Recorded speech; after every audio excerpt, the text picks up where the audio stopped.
Good afternoon. It is the first. Is it the first? What is it? My days are messed up. It is December 2nd. Happy Vlogmas number 2. So I am doing the review of Dirty John that is on Bravo, a series, season 1, episode 1, Approachable Dreams. Have you seen the first episode? Ooh. Okay, so this is about a couple, Deborah and John. Deborah is this very accomplished interior designer. In fact, when we see the show, when the show starts, we see this interior designer, early 50s, trying to find love, dating. She's doing online dating. And it's very clear that dating is painful. I think dating in this day and age is painful in general, but when you are a person of a particular age, and I will say like between the ages of say 40 and 55, where you're still young and vibrant, maybe you've gone through a divorce, maybe you've had, you've raised your children, and you're in this age where you may have not been dating, or you have been dating and it just hasn't been panning out. So we see her go on various dates, and it's just not, there's no chemistry, there's nothing going on. Now it does start what I believe with the ending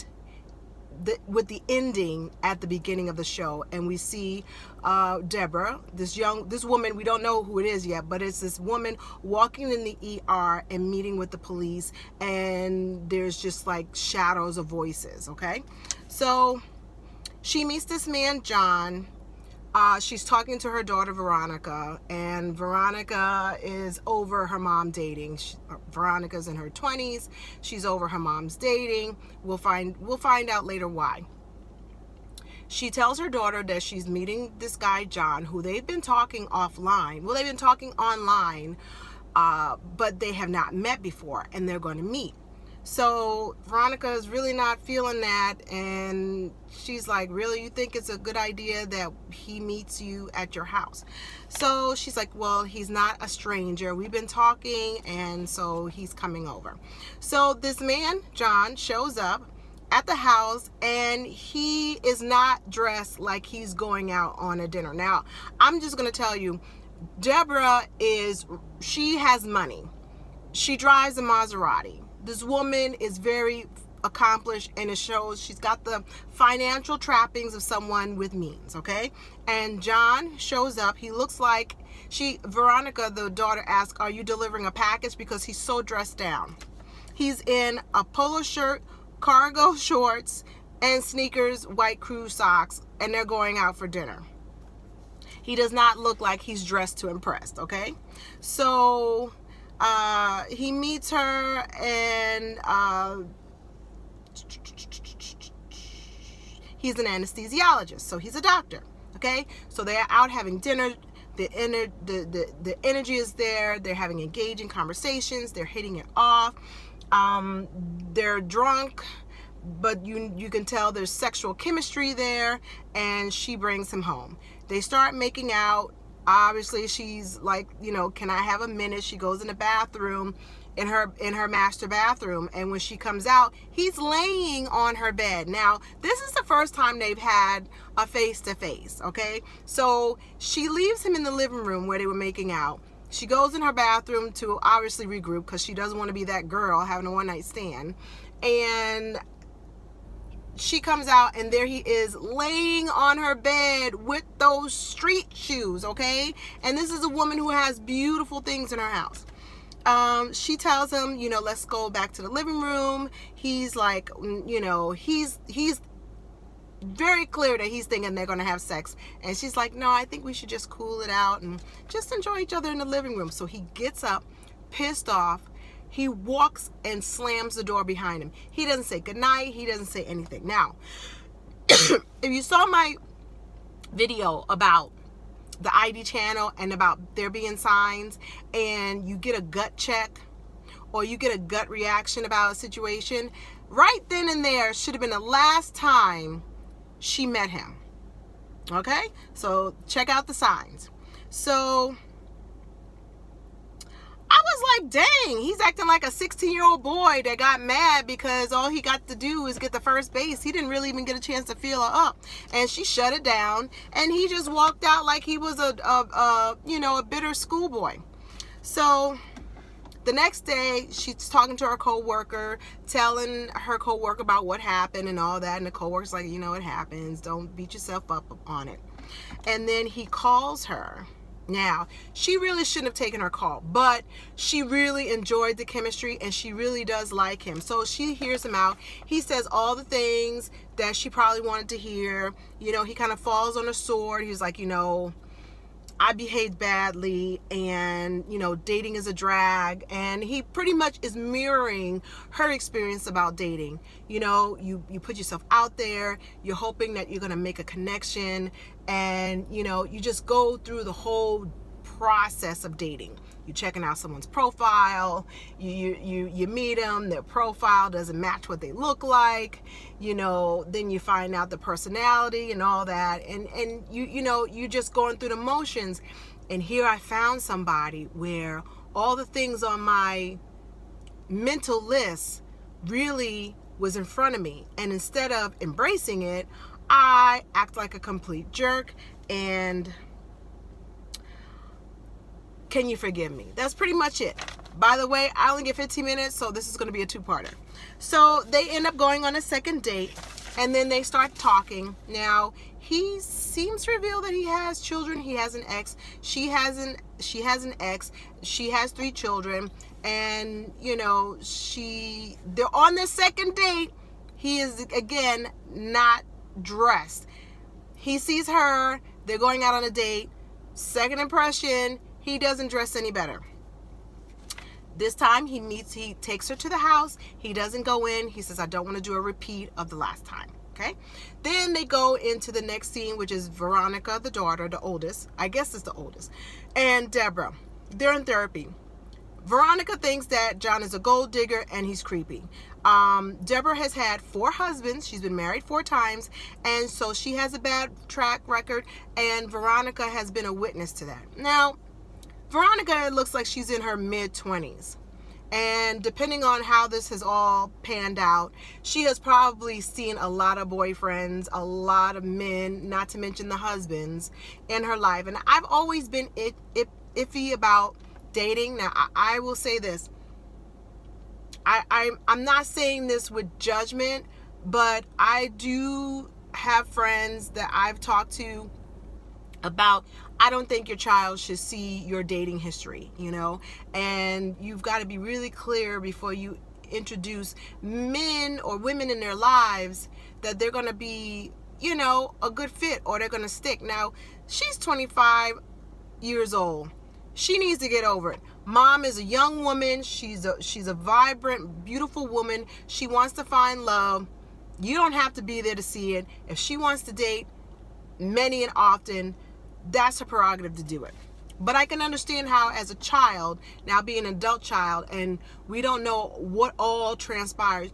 I'm sure she saw way too much as a child, seeing her mother date, and obviously had 4 husbands. So the therapist is trying to tell Veronica, validating Deborah, that you deserve to find love, you deserve to have love. But it's very clear that Veronica is very, very resentful and bitter about her mother and dating. Okay, so they next meet and they get it on, and John gives her some good oral fixation, okay? And I think that sealed the deal. So you tell me in the comments, if a man in your first sexual encounter is with him giving you oral pleasure, does that seal the deal? Does that move him up the chain? Because I really think that he really did a number on her. Now, obviously, she was right for the picking, right? But they kind of get to making out, and he goes downtown, and they were hooked ever since after that. So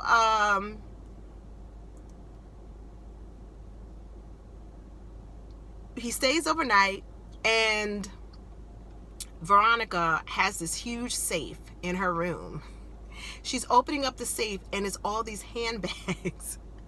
And John is really lurking. He's standing there at the door, and he's like, "What are you doing? Like, what you got in the safe?"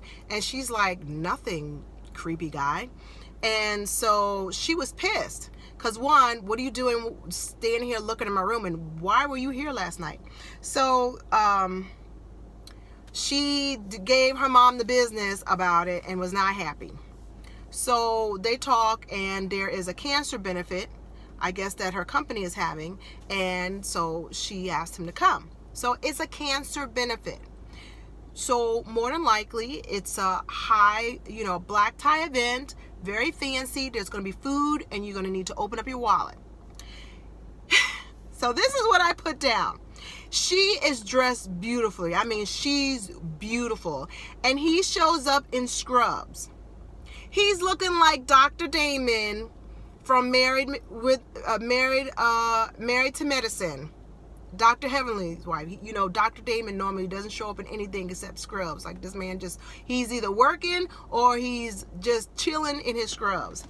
And so she's like, "Well, hey," and he's like, "I'm sorry," and he gives some excuse why he just showed up in scrubs, not a change of clothes. Now, I told you, shorts, dressing down, and now in scrubs. Take note of it. But he ends up being the life of the party, and they're having a great time. So she tells him that she's been married 4 times. She wanted to be honest and all this stuff.